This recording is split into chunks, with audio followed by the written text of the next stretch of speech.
had some questions from a guy named Carlos that I thought were really good, so I wanted to go over them. I hope I'm in the picture. I'll try to get closer to the camera and see if I can make sure I'm in the picture. So Carlos was asking about the trip that I did, I think it was in December, up on Vista Butte in Bend, Oregon with this Nemo Shigori tent. He asked about the elevation. Why, I should have checked that out before I made this video, but I think the top of Vista Butte is about 7,000 feet. Pretty sure it's right around 7,000 feet. So that's his first question. The second question was asking about the winds that day, that night that I stayed up there. Sustained wind and gusts. I think the gusts were around 40 to 50 miles an hour, and I don't know really what sustained means, but I guess, I would say it was probably pretty constantly around 20 miles an hour. There'd be times when it would really die down and then really pick up. It was a very stormy night. I don't even think the little video that I made that he was watching, really, that was in the morning after, I think in the night the wind had kicked up a little higher. So those winds in that video were probably about 30 miles an hour, I would guess. He asked about stakes, and that's a really interesting subject, and kind of why I wanted to make one of the reasons I wanted to make this video. I've never really used real stakes for snow camping.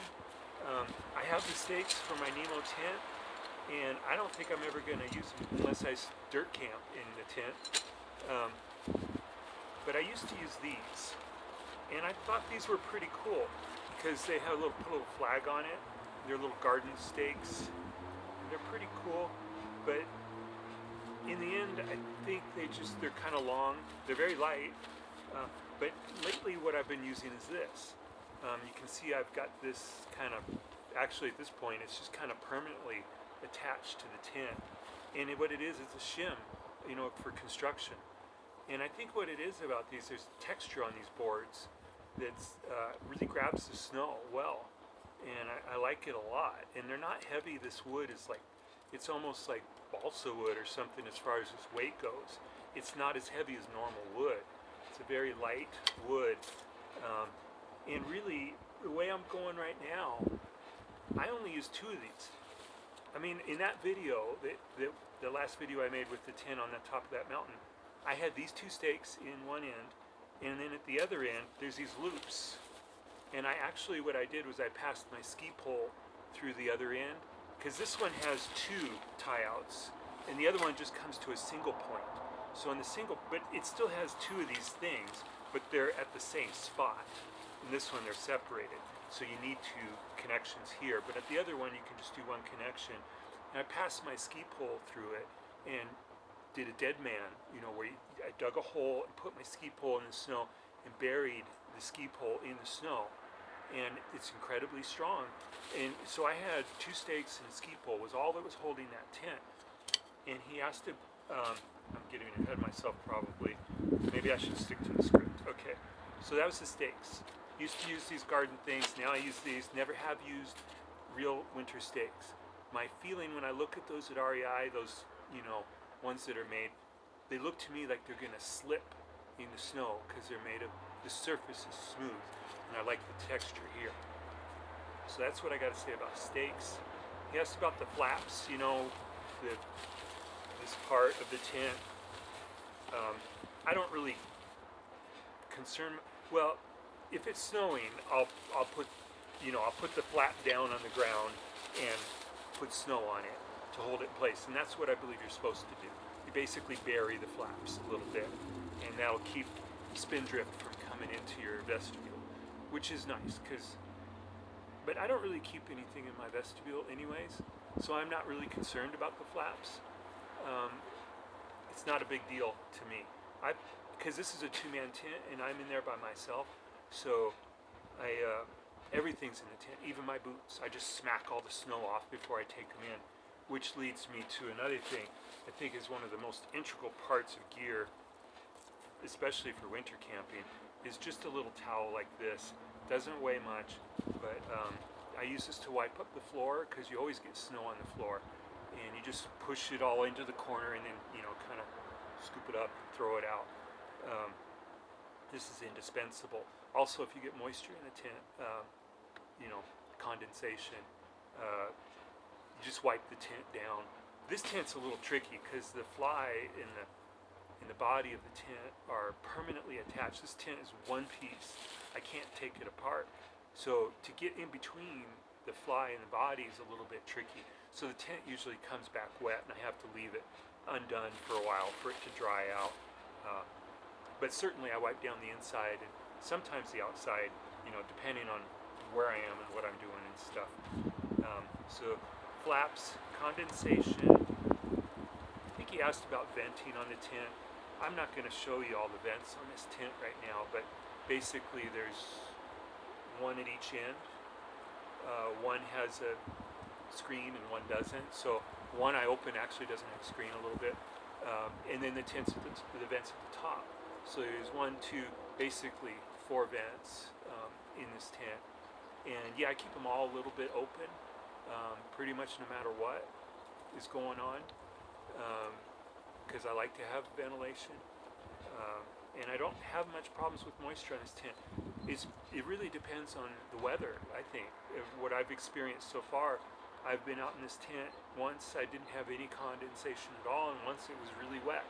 And I think I did some fall trips in this because I got it early, and I was real excited to use this tent. I did some non-snow trips with it, and that's when it seemed to get most wet. Ever since I've been up in the snow, condensation doesn't seem to be as much of an issue. I think it's because of the colder temperature. I'm not really sure, but it's not a big issue for me. He asked about the guy outs, whether or not they're strong enough. I have yet to use this is my guy out cords for this tent. This is the original factory knot. I haven't used them yet, and I don't know if I'm gonna. I mean, if the winds were like 70 miles an hour, I guess I'd probably use these. But I think up until 50, you don't even need them. The tent was really stable, and I thought it was going to be terrible because some of the reviews they said the fabric's kind of thin, but it's not a big deal. Trust the manufacturer is what I've learned with the tent. They make these new tents with really thin fabric, and you just got to trust them. And I trust this tent now because I've had it in some pretty severe weather, and I can't remember what the thickness of this fabric is. It's like 20 or 30 D. It's pretty thin, but it holds up. Guy outs. Upgrades. Did I do any upgrades? Well, I guess you could call this an upgrade, having this stake kind of permanently attached. Oh, another point on stakes. One thing I think is really cool to do, and I kind of haven't redone these yet, but if you do stakes like this, make these strings long enough, like this one, that you can, if you have an object you want to attach it to, you can just loop it through like that without having to have an open spot. I can attach it to anything I want, just like this. Boom, it's attached. So I think that's a really good idea. Upgrades. There's no other upgrades. Moisture buildup, not a problem. Tears or leaks, no tears, no leaks. Warm enough. Well, I don't really think of tents as being something that needs to be warm, or that a tent makes much of a difference. To me, the warmth is in the sleeping system. I have a down pad, X-Bed, and I recently got the 3.5-inch thick one, their best one. It's great. I think that's, and the other thing about warmth is I wear fleece on my legs, and I think that's critical, because fleece I think has a ability to compress a little bit and still have insulating value. So I wear like an under legging, like probably wool usually, although sometimes polyester, depending on the temperature, I guess, of the whole trip, because that inner legging, I just wear it the whole trip. It doesn't ever come off. And then at night I pull on a fleece. So I got 2 layers, and one of them's the thickest fleece pants I can find. The ones at REI aren't like the best ones are the ones you get. If it's cold, get some for fly. The ones fly fishermen wear, they're thicker. You get Sportsman's Warehouse has them, and they're cheap. I think they were like $30, and they're really thick fleece, and that's what you want on your legs because your hips is where a lot of cold comes in from the ground when it's cold. I found. So there's some other things I wanted to point out. I sleep cold, so I sleep with a 20 below bag pretty much no matter what in the winter. Even in the fall, I'll use my 20. You know, if it's going to go below freezing, I'm in my 20 below bag. And if it's above freezing, I'm in a 2-pound down bag from REI. I also have these down booties, which I think are essential for, one, for going to the bathroom at night when you're snow camping, but if it's really cold, I'll just wear these in bed, and they really help keep my feet warm. I also have wool socks on, or sometimes poly socks. I think I'm mostly wool on the socks. So these are really cool. So this is moving away from Carlos's questions, just some other things. These are my favorite crackers to take, Lutino, because they're just really good crackers. Cheese and crackers, good thing. Really cool pillow from Nemo, and steaks that don't get used. I think I showed this in one of my other. This really is such a cool flashlight. It's kind of big. It's pretty light, but you know, it's got a little fluorescent section and a headlight section. I just love that thing. Little hook, and also this hook that can hang, or this hook that can clip. I mean, it's just great. And my kitchen. This is my whole complete kitchen right here. And really the only thing you put in here is this dinky little stove. You know, you see these on Amazon for like $20 or something. Tiny little thing. Works great. You know, if it's cold and you're worried about your fuel getting cold, put it in your sleeping bag at night. It's no big deal. And this, I love this. What brand is this? Jetboil spoon. It's awesome. And of course a lighter. Carry an extra lighter, probably. And then I wanted to talk about the tents a little bit.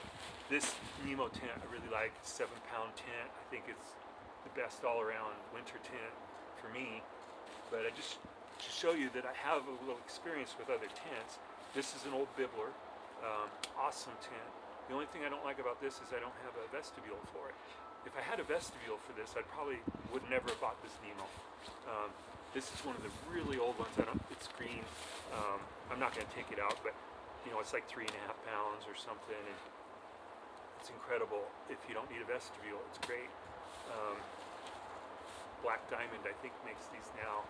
Can't remember what they're called. You know, everybody makes these little 2-man crossover. You know, they only have 2 poles. The poles are inside the tent.